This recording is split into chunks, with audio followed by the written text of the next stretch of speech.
Praise to the lord. ఈరోజు దేవుడు మనకిచ్చినటువంటి వాగ్దానం ఏంటంటే హబక్కుకు గ్రంథము 2వ అధ్యాయము 6వ వచనం. తనది కాని దానిని ఆక్రమించి అభివృద్ధి నొందిన వానికి శ్రమ. ఆమెన్. తనది కాదు అని తెలిసినా కూడా తనది కాదు అని తెలిసి దానిని కోరుకొని దానిని ఆశించి దానిని దక్కించుకోవాలని అన్యాయంగాను అక్రమముగాను దౌర్జన్యముగాను గర్వముగాను మనము ప్రవర్తిస్తూ దానిని దక్కించుకొని మనము అభివృద్ధి చెందాము. ఇప్పుడు మనం ఒక ఉన్నతమైన స్థితిలో మనము ఉన్నాము. ఇప్పుడు అందరికంటే గొప్పగా మనము ఉన్నాము అని అనుకుంటూ ఉన్నామేమో. దానిని బట్టి మనకు శ్రమ, దానిని బట్టి మనకు సంతోషం ఉండదంట. దానిని బట్టి మనకి శ్రమే కలుగుతోంది. ఎదుటివారి దగ్గర నుంచి అది ధనమైన, వస్తువైనా, స్థలాలైనా, పొలాలైనా ఏదైనా సరే మనది కాదు అని మనకు తెలిసినా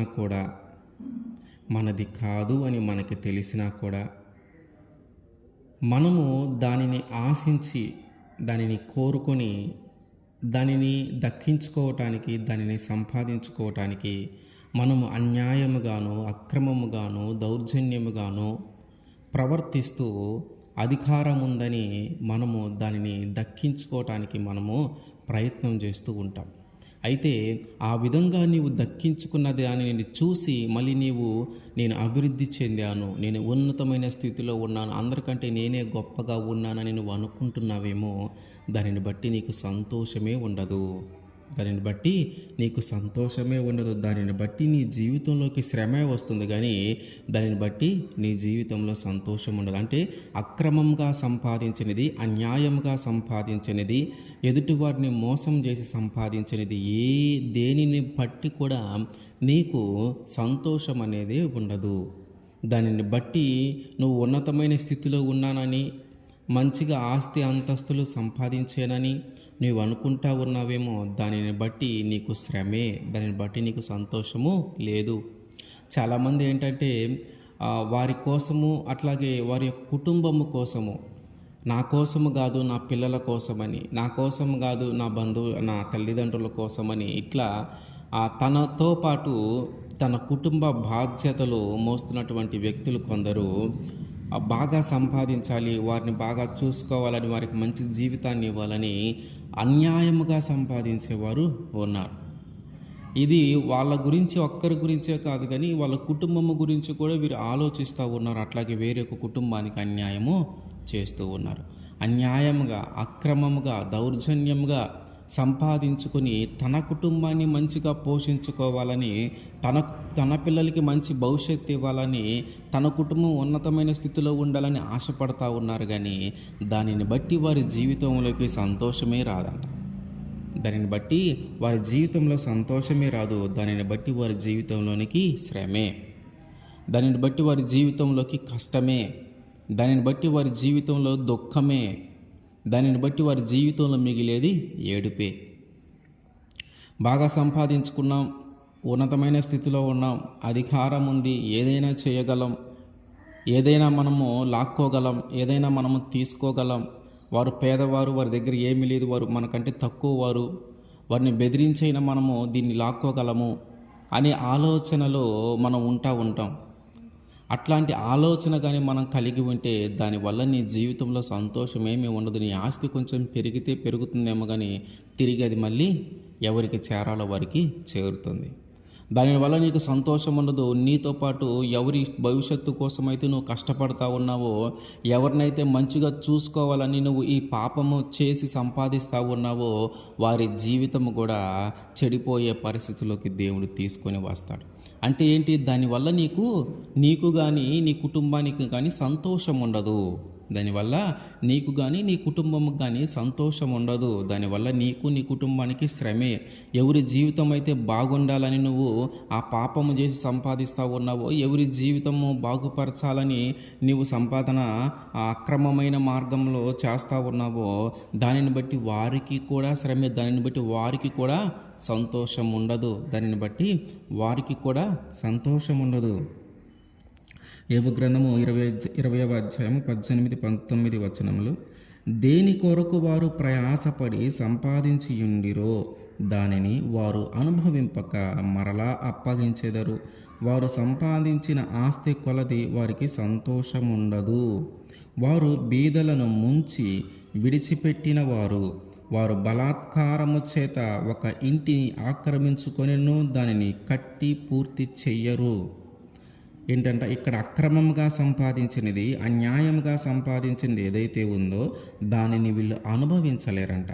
దానిని వీళ్ళు అనుభవించలేరు. ఎప్పుడైతే మనం ఒక తప్పు చేసి సంపాదిస్తామో, ఒక దౌర్జన్యముగా అన్యాయముగా సంపాదిస్తామో, ఆ సంపాదనను బట్టి దాన్ని మనం అనుభవించకుండా ఉంటాం. దానిని బట్టి మనకు ఒక భయం ఏర్పడతా ఉంటుంది. ఎక్కడ ఏం జరుగుతుందో, ఏమవుతుందో, ఎవరు వచ్చి ఏం చేస్తారో, మనం అన్యాయంగా సంపాదించాం, అక్రమంగా సంపాదించాం, మోసం చేసి సంపాదించాం, దీనిని బట్టి ఎన్నిటిని ఫేస్ చేయాల్సి వస్తుందో అని మనలో భయమే ఉంటుంది, కానీ ఆ సంతోషం అనేది మనలో ఉండదు. అట్లాగే నువ్వు ఎట్లా అయితే సంపాదించావో మరలా అది అప్పగించబడుతుందంటే ఎవరికి చెందాలో వారికి చెందుతుంది. మళ్ళీ అది అంటే నువ్వు సంపాదించేది నీ కాడు కొంచెం కాలమే ఉంటుంది. అన్యాయంగా సంపాదించినది కొంచెం కాలమే ఉంటుంది. ఆ ఉన్నంత కాలం నీకు దానివల్ల సంతోషమే ఉండదు.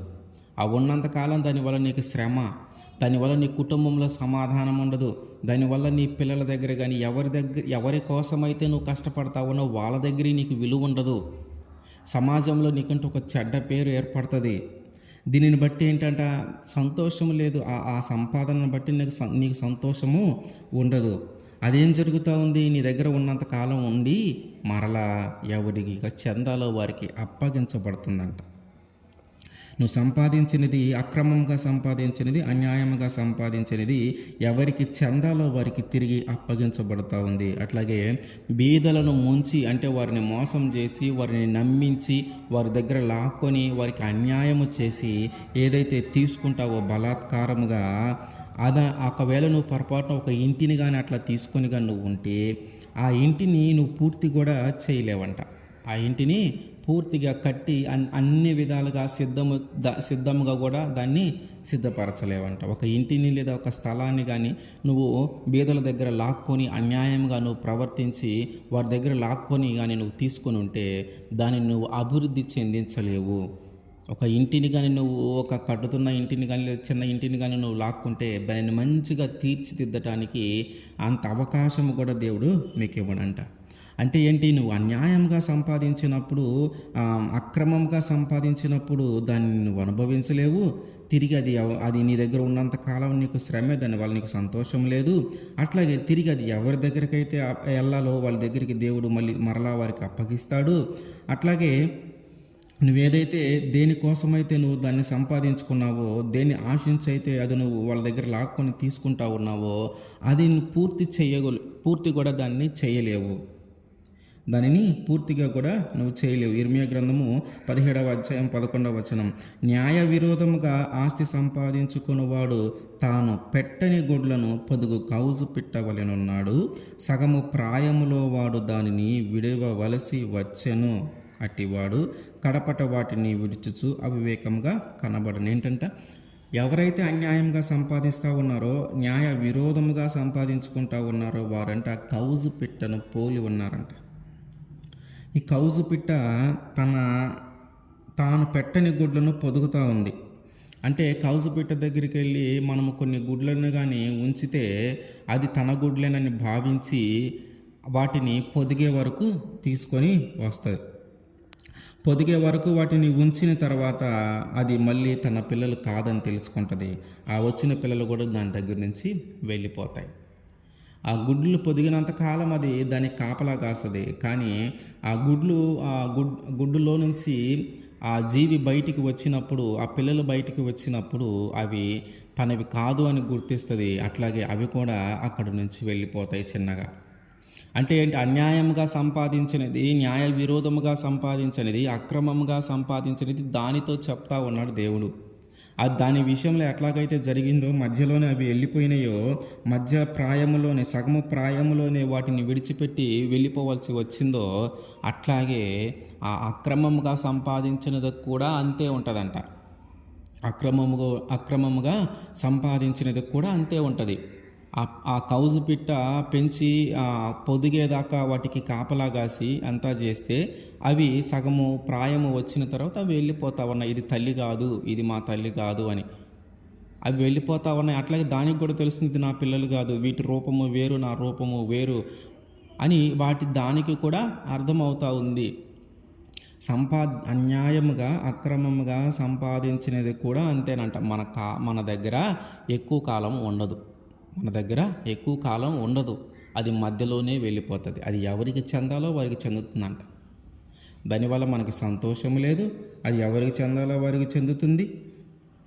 వారి దగ్గర మనం ఏదైతే దేనికోసమైతే తీసుకుంటా ఉన్నామో, నా పిల్లల భవిష్యత్తు బాగుండాలనో, నా కుటుంబం ఉన్నతమైన స్థితిలో ఉండాలనో మనం అక్రమంగా సంపాదించుకుంటూ వెళితే అదే పిల్లల భవిష్యత్తు నాశనం అవుతుంది. ఆ కుటుంబమే ఉన్నతమైన స్థితిలో ఉండకుండా హీనమైన స్థితిలోకి పడిపోయే పరిస్థితి ఏర్పడుతూ ఉంటుంది. కాబట్టి మనము సంపాదించేది ఏదైనా నీతిగా, నిజాయితీగా, యథార్థవంతంగా, న్యాయముగా సంపాదించాలి. అందుకనే దేవుడు అంటాడు, నీతిమంతుని దగ్గర ఉండే కొంచెము బహుమంది భక్తిహీనుల దగ్గర ఉండే కంటే కూడా శ్రేష్టమైనదంట. నీతిమంతుని దగ్గర ఉండే కొంచెము ధనమే బహుమంది భక్తిహీనుల దగ్గర ఉండే ధనము కంటే కూడా శ్రేష్టమైనది. సామెతల గ్రంథము 16వ అధ్యాయం 8వ వచనం. అన్యాయము చేత కలిగిన గొప్ప వచ్చుబడి కంటే నీతితో కూడిన కొంచెము శ్రేష్టము. మనము సంపాదించేది ఎదుటి వారిని మోసం చేయకుండా నీతిగా, నిజాయితీగా, యథార్థవంతంగా మనం సంపాదించాలి. అన్యాయము చేసి, మోసము చేసి, బెదిరించి, దౌర్జన్యము చేసి, గర్వముతో, అహంకారముతో మనము కానీ దానిని సంపాదించుకుంటే, అధికారము ఉంది, అవకాశం ఉంది అని కానీ మనం విర్రవిగి మనము లాక్కొని మనము సంపాదించుకుంటే అది నీ దగ్గర ఉన్నంత కాలము నీకు సంతోషమే ఉండదు. అది నీ దగ్గర ఉన్నంత కాలము నీ దగ్గర ఉన్నంత కాలము నువ్వు దేన్నైతే చేయాలని ఆశించి దాన్ని తీసుకొని వచ్చావో, ఎవరికైతే మంచి జీవితాన్ని ఇవ్వాలని పిల్లల భవిష్యత్తు కోసం నువ్వు తీసుకున్నావో, లేకపోతే నా కుటుంబం కోసం అని తీసుకున్నావు, అదే కుటుంబము ఉన్నతమైన స్థితిలో కాదు కానీ హీనమైన స్థితిలోకి పడిపోతుంది. అట్లాగే నువ్వు ఏదైతే ఆశించి తీసుకుంటున్నావో ఆ పనిని నువ్వు పూర్తి చేయలేవు. అప్పటిదాకా అది నీ దగ్గర ఉండదు. కాబట్టి న్యాయముగా సంపాదించినది కొంచెమే అయినా అన్యాయముగా సంపాదించిన వారందరి కంటే కూడా నీ దగ్గర ఉన్న కొంచెమే విలువైనది, శ్రేష్టమైనది. న్యాయముగా, నీతిగా నువ్వు కొంచెమే సంపాదించినా, అన్యాయముగా, అక్రమంగా ఎదుటివారు ఎక్కువగా సంపాదించుకొనినా ఆ ఎక్కువగా సంపాదించిన దానికంటే కూడా నీ దగ్గర ఉన్న కొంచెమే, అంటే నీతిమంతుని దగ్గర ఉన్న కొంచెమే విలువైనది, శ్రేష్టమైనది. దానితో పోల్చుకుంటే ఇదే ఎక్కువ శ్రేష్టమైనదంట, ఇదే ఎక్కువ విలువైనదంట. మనము నీతిగా, నిజాయితీగా, యథార్థవంతంగా, న్యాయంగా కానీ మనము సంపాదించుకుంటే ఆ సంపాదించినటువంటిది వ్యర్థముగా ఖర్చు పెట్టకుండా దేవుడు మనల్ని కాపాడుతూనే ఉంటాడు. దేవుడు మనకు ఒక సహాయము చేస్తూనే ఉంటాడు. ఆ వ్యర్థమైన వాటికి మన డబ్బులు ఖర్చు కాకుండా, వ్యర్థమైన వాటిని మనం అనవసరంగా ఖర్చు పెట్టకుండా దేవుడు మనల్ని ఆ ఖర్చు పెట్టే విషయంలో దేవుడు మనల్ని జాగ్రత్త చేస్తూనే ఉంటాడు. అన్యాయంగా, అక్రమంగాను సంపాదించినప్పుడు ఆ డబ్బు యొక్క విలువ మనకి తెలియదు. ఎంత ఖర్చు చేస్తామో తెలియదు. విచ్చలవిడిగా మనం ఖర్చు చేస్తూ ఉంటాం. కానీ ఎప్పుడైతే కష్టపడి నిజాయితీగా నువ్వు సంపాదిస్తావో అప్పుడు నువ్వు వాటిని ఖర్చు పెట్టాలంటే కూడా 1-2 సార్లు ఆలోచించి ఖర్చు పెడతావు. దేవుడు మనకు అట్లాంటి జ్ఞానాన్ని ఇస్తాడు ఆ సమయంలో. ఇది కష్టపడి సంపాదించిన ధనము. ఎంతో కష్టపడితే కానీ నేను ఇంత సంపాదించలేకపోయాను, కాబట్టి దీనిని వ్యర్థమైన దానికోసం నేను ఖర్చు చేయను అనవసరంగా ఉపయోగము లేకుండా దీనిని నేను ఖర్చు చెయ్యను. అట్లాంటి జ్ఞానమును దేవుడు మనకి దయచేస్తాడు. అంటే ఏంటంటే మనము నీతిగా, నిజాయితీగా, యథార్థవంతంగా ఉండి న్యాయముగా కొంచెమే సంపాదించుకోవటమే గొప్ప. కొంచెమే సంపాదించుకుంటే విలువైనది అదే. కొంచెమే సంపాదించుకుంటే ఆ కొంచెమే శ్రేష్టమైనది. కాబట్టి మనం ఈ మార్గంలో మన యొక్క సంపాదన, మన యొక్క ఆస్తి ద్వారా మనము అభివృద్ధి చెందాలి. అప్పుడు మనకి సంతోషం కలుగుతుంది. అప్పుడు మనకి ఏ శ్రమ రాకుండా ఉంటుంది. ఆమేన్.